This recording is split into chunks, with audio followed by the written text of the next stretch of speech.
안녕하세요. 네, 오늘도 영상을 촬영하게 되었습니다. 네, 오늘 같은 경우는 목 디스크에 관해서 저의 소견과 그리고 제가 많이 사용하게 되는 그런 시퀀스에 대해서도 공유를 해보고자 해요.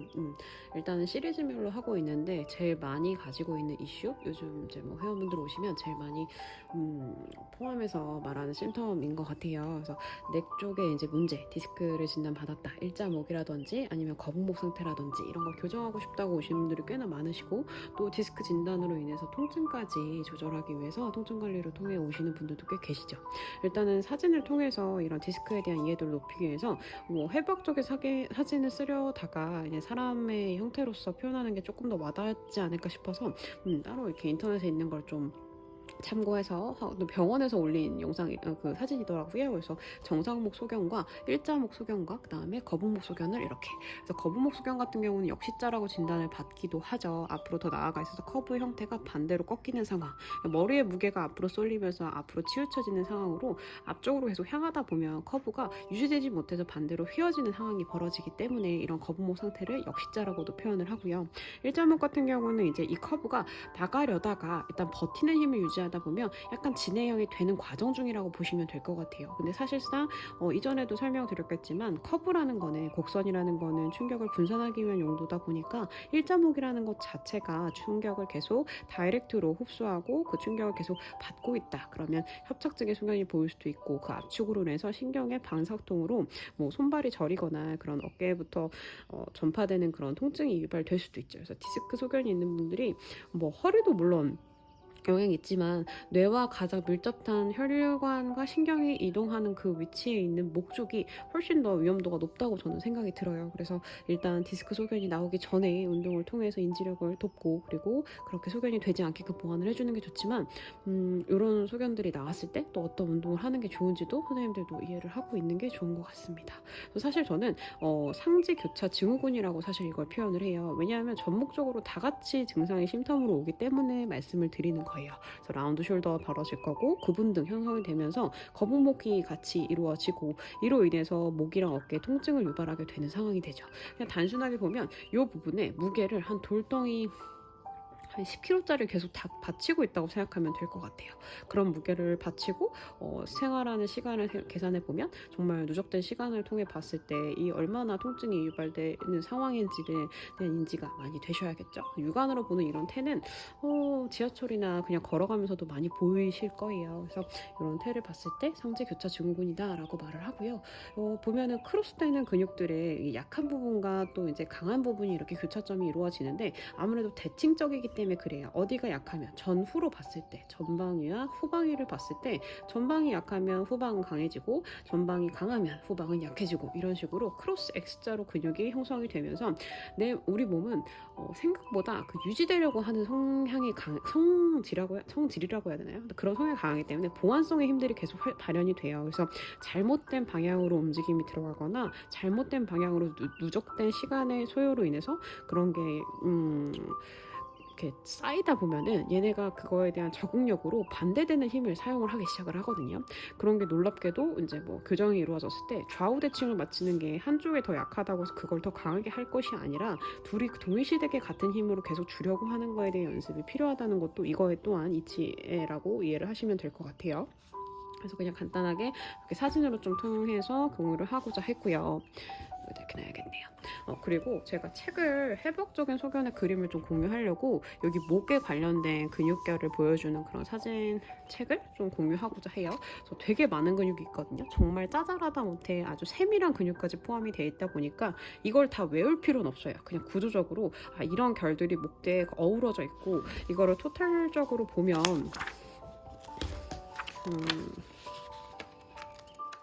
이렇게 많은 근육결이 완성본이 뒤에 있는 것 같은데요.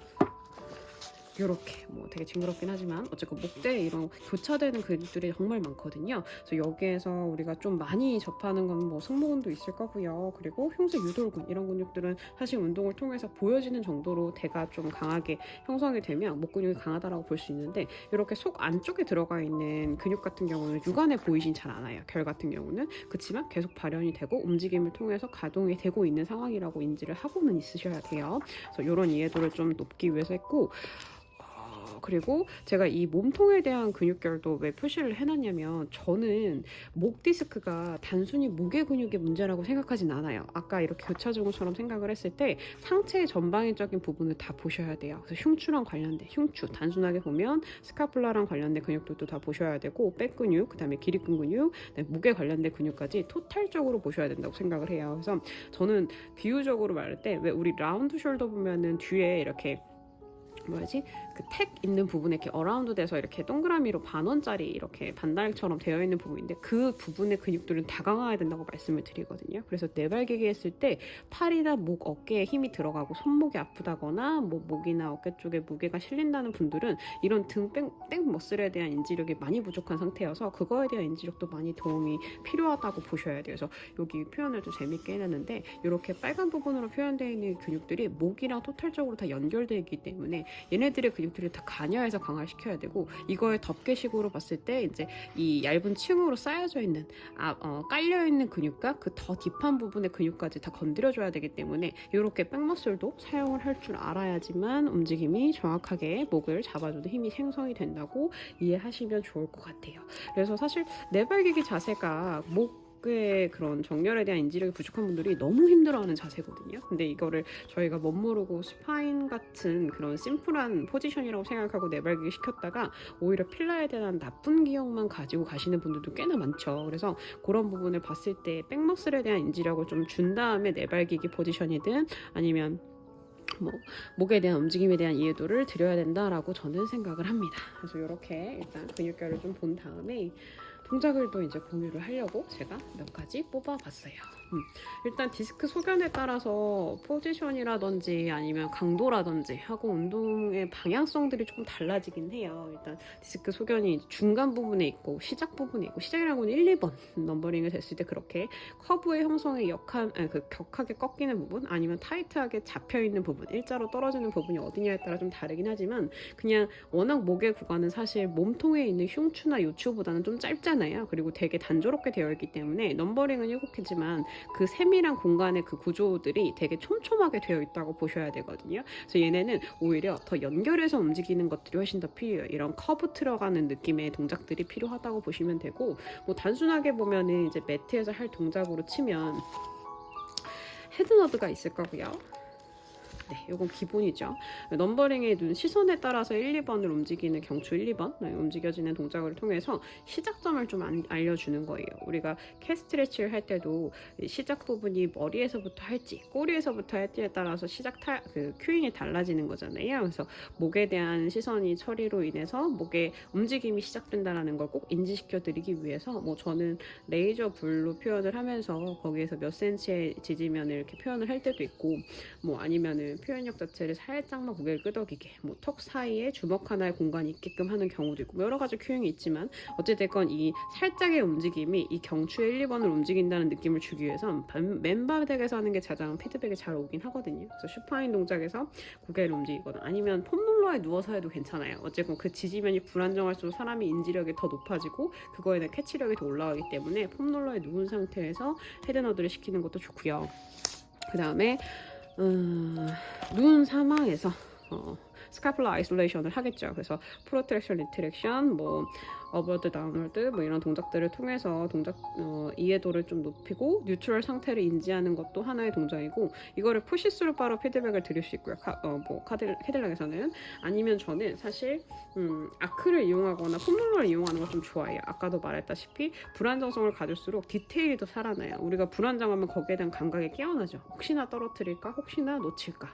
이런 것처럼 이런 인지력을 키우는 게 하나의 불안정성으로서 이런 큐잉을 드릴 수 있고요. 그래서 아크를 통해서 이 날개뼈의 움직임이 어떻게 돌아가고 어떻게 비벼지는지에 대한 피드백을 훨씬 더 잘 받을 수 있죠. 높이가 달라지고 버티컬로 들어가면 아무래도 무게중심이 더 쏠리는 경향이 있기 때문에 그러니까 거기가 더 기대는 성향이 있기 때문에 그로 인해서 인지력이 더 올라가는 경향이 있고 또 하나 더 아크를 이용한 이런 넥 머슬의 움직임 그러니까 뒤로 넘어가는 뭐 알치 형상을 표현하는 이런 동작들도 추가로 들어갈 수 있기 때문에 여기 보면 포지션 2를 보면 살짝 넘어가는 거잖아요. 이거는 아치를 한 상태이기 때문에 이런 움직임을 통해서 조금 더 목에 대한 스트레치와 이 움직임에 대한 이해도를 높일 수 있고요. 뭐 힘이 좋다 아니면 코어가 좀 되신 분들은 뭐 컬업이랑 같이 이용해서 동작을 들어가는 것도 좋겠죠. 폴데브라로 진행을 하는 경우도 괜찮을 것 같아요. 그래서 뭐 아크를 사용해서 이렇게 아이솔레이션을 할 수 있구나 이렇게 이해하시면 좋을 것 같고, 그 다음에 매트에서 할 동작은 완전 기본 동작. 브레스트 스트로크 프랩 동작이 있죠. 1, 2, 3 저는 다 합니다. 이 세 가지를 순차적으로 하고, 이거에 대한 인지력은 전반적인 백머슬에 대한 인지력을 높이기 위함이라고 보시면 돼요. 근데 첫 번째 동작으로는 아무래도 헤드너드를 컬업으로 업 방향으로 시켜서 이 움직임을 통해서 아치 형성을 하는 커브로 인지를 하게끔 하는 거고요.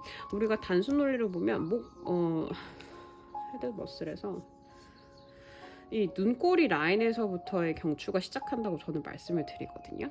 눈꼬리 라인에서 시작하기 때문에 시선철에 따라서 이 경추의 움직임이 진행이 될 거고요. 이 진행되는 부분을 생각을 했을 때 여기가 1번에서부터 2번까지는 이 시선처리로 움직임이 들어가고, 나머지 3번에서 7번은 내 움직임을 통해서 목에 들어가요. 그래서 시선이 먼저 스타트 되고 움직임이 들어가야 이 나머지 이 1번부터 7번을 다 사용할 수 있다고 이해도를 하시면 좋고, 그렇기 때문에 커브를 위로 올리든 아래로 내리든 시선처리로 따라서 그걸 따라가게끔 진행을 하시는 게 좋습니다. 그래서 저는 초점을 찍기보단 약간 초점이 없는 상태에서 움직이게끔 하는, 로봇처럼 움직이게 하는 동작들이 최대한 오버랩 되지 않고 움직임이 약간 넘어가지 않는 선에서 할 수 있기 좋다고 보거든요. 근데 초점을 찍어버리면 그걸 계속 따라가는 느낌으로만 주기 때문에 조금 과하게 움직이는 경우들이 간혹 발생이 되세요. 그래서 그런 것도 시선 처리, 초점 처리 잘 얘기해드리면 그것도 도움이 될 수 있고요.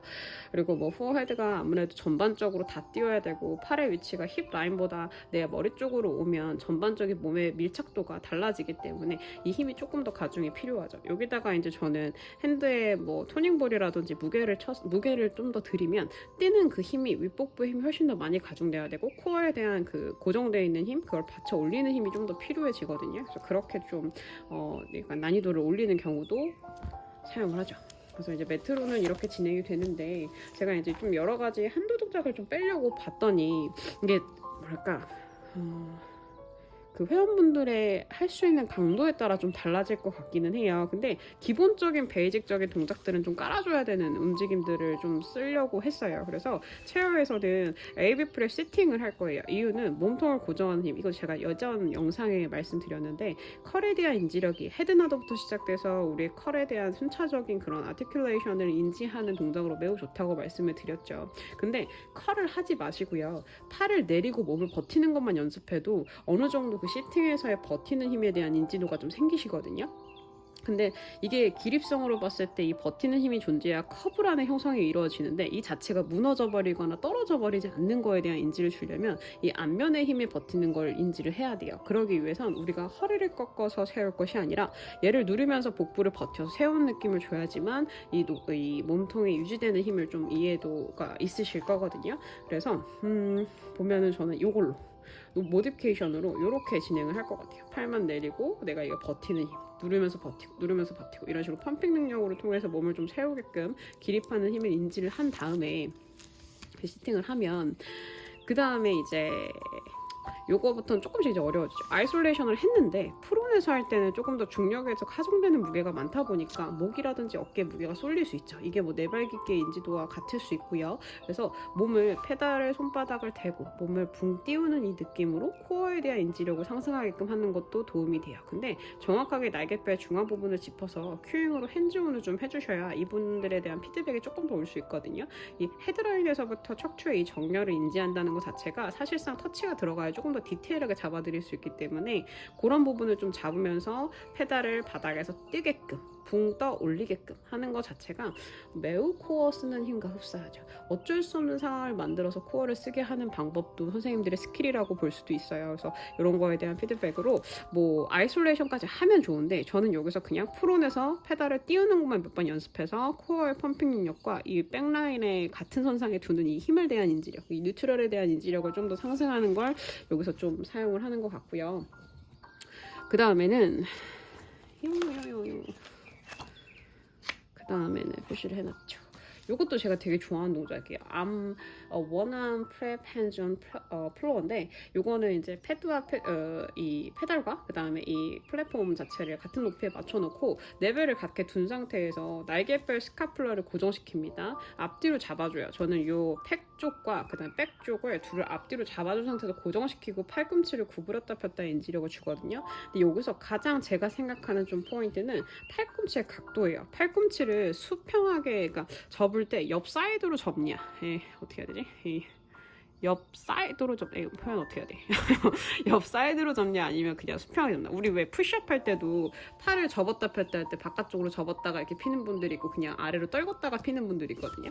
이 표현들이 좀 애매한데 팔꿈치의 각을 한번 바꿔보세요. 날개뼈 타겟이 안 되는 분들은 사실 휴머러스의 각의 회전력에 따라서 이게 타이밍이 좀 달라질 수 있거든요. 그래서 그 부분을 캐치하기 위해서 팔꿈치의 각을 조금 이동시켜 본다. 윙잉이 됐거나 스카플러가 이미 떠 있고 불안정하면 팔꿈치의 각에 따라서 이 안정성이 달라져요. 근데 이렇게 고립시켜 놓고 하면 이거에 대한 피드백이 안정성을 더 도모하게 할 수 있거든요. 그러니까 사람이 팔꿈치를 구부릴 때 한 방향으로만 구부린다고 생각하지 마세요. 이 여러 가지 각도, 시계로 치면 뭐 바운더리가 뭐 시계로 쳤을 때 기준이 뭐 중앙으로 보면 9시 방향으로 접냐 아니면 뭐 11시 방향으로 접냐 혹은 뭐 8시 방향으로 접냐에 따라서 달라지거든요.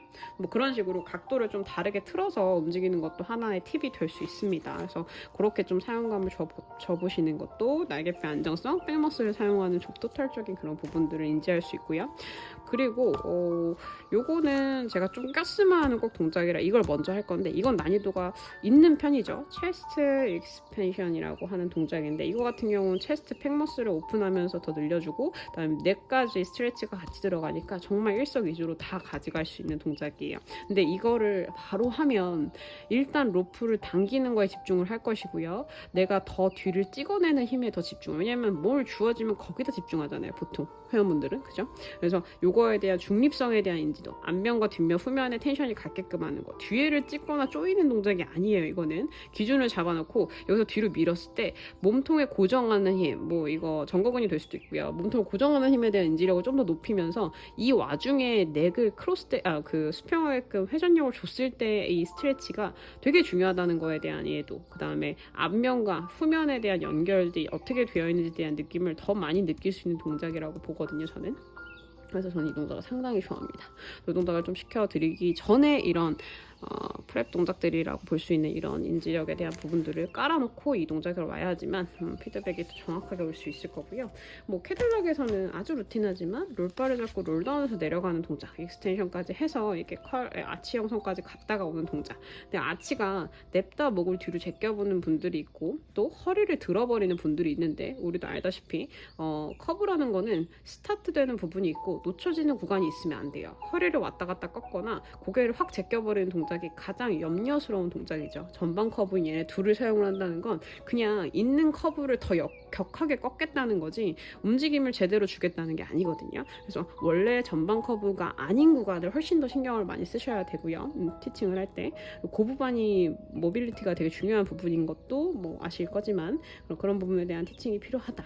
근데 이 동작을 풀로 시키진 않고요. 일단 롤다운해서 누운 다음에 누워서 그냥 이 동작만 시켜요. 그럼 끊어서 가겠죠. 여기서 가고 누운 다음에 뭐 이렇게 뒤로 제껴지거나 유지하고 가거나 이건 좀 그러니까 여기서 하기엔 좀 힘들고 누운 상태에서 그냥 그쵸. 여기서 4, 5 그리고 올라가지 않아요. 다시 그냥 돌아오고 그 다음에 그냥 컬업해서 올라오는 걸로. 그러니까 이 동작들을 하지 않죠. 이 상태에서 유지해서 붕 뜨거나 이 상태로 뒤로 넘어가거나 하는 거는 사실상 정말 힘이 좋아야지만 이 컨트롤이 하에 무리가 안 되게 할 수 있기 때문에 이거 만약에 힘이 없는 사람한테 하면 전방 커브인 부분에 충격이 다 가겠죠. 목이 아플 것이고 허리가 나갈 것이고 그래서 그게 좋지 않죠. 그리고 제가 지금 표현하는 이런 동작들은 사실상 디스크의 진단력에서 어느 정도일까? 지금 당장 통증이 있는 분들한테는 저는 스카플러 아이솔레이션만 일단 시켜요. 왜냐하면 승모랑 뭐 이런 몸통에 관련된 근육들 있잖아요. 백머슬. 그리고 뭐 팩도 쓰긴 하니까 앞에 또 쓰겠지만 전후에 있는 몸통의 근육들을 원위치에 넣어주는 거에 좀 더 집중을 하고요. 목은 헤드너드 정도로만 풉니다. 그래서 그 위치에 대해서 보조하는 힘들을 먼저 잡아놓고 예를 들면 이제 이런 백머슬에 대한 요 부분에 대한 힘을 잡아놓고 그 다음에 목을 교정시켜 와야지, 얘가 부족하고 힘이 없는데 얘를 백날 교정을 해봤자 이 위치에서 버티지 못해요. 왜냐면 사람이 평생 누워서 생활하는 게 아니잖아요. 그럼 이분들이 생활 반경에서의 움직임들이 있는데 그걸 제가 교정을 한들 뭐 일시적일 수밖에 없죠. 그래서 보조 힘은 무조건 기준 힘부터 잡아내야지만 그게 효과가 있겠죠. 그리고 뭐 좀 백이 너무 뻐근해요. 근데 디스크는 없는데 백이 너무 뻐근해요. 이런 분들한테는 푸시스루바로 하는 이 스토머백 익스텐디드 이 동작에서 프랩 동작으로만 시켜요. 이렇게 오픈해서 올라오는 것까지는 안 시키고 딱 여기까지만 끊어지게, 넘버 3까지만. 그래서 밴딩에서 팔꿈치를 밖으로 들고, 근데 팔꿈치가 드랍돼 버리면 또 이 날개뼈 움직임이 달라지겠죠. 약간 앞으로 쏠리는 프로트랙션이 돼버리는 상황이 되는데, 얘를 뉴트럴 상태로 만들기 위한 팔꿈치의 각을 인지시키고 그 다음에 바를 머리 후보부에 밀어내면서 같이 올라가게끔. 왜냐면 이게 머리도 같이 올라야지 머리가 드랍된 상태에서 팔만 들어서 들추듯이 올라오는 분들도 계시거든요. 그렇게 올라가면 사실 효과가 없죠. 백머슬이랑 목 뒤에 있는 근육들을 다 사용하겠다는 포인트이기 때문에 이거를 꼭 터치를 하게끔. 그래서 위치 조정도 중요합니다. 머리 쪽의 위치가 너무 멀면 또 이거 머리에 닿지도 않을 거고, 그래서 이런 위치를 처음에는 밴딩을 통해서 느낌으로 이제 보시고 그 다음에 위치 조정해서 맞춰서 올라갔다가 다시 천천히 내려오는 걸로 분절성. 이게 뭐 AB 프랩이랑 비슷한 거죠. 뒤집어서 하는 거니까. 근데 이제 푸시스루바가 날 끌어가는 그 힘을 같이 끌려가는 거기 때문에 조금 더 이제 백을 사용을 좀 더 인지를 하면서 할 수 있습니다. 그래서 이런 동작들을 통해서 저는 넥을 좀 케어하고 거기에 필요한 근육들을 좀 강화하는 움직임을 하고 있고요.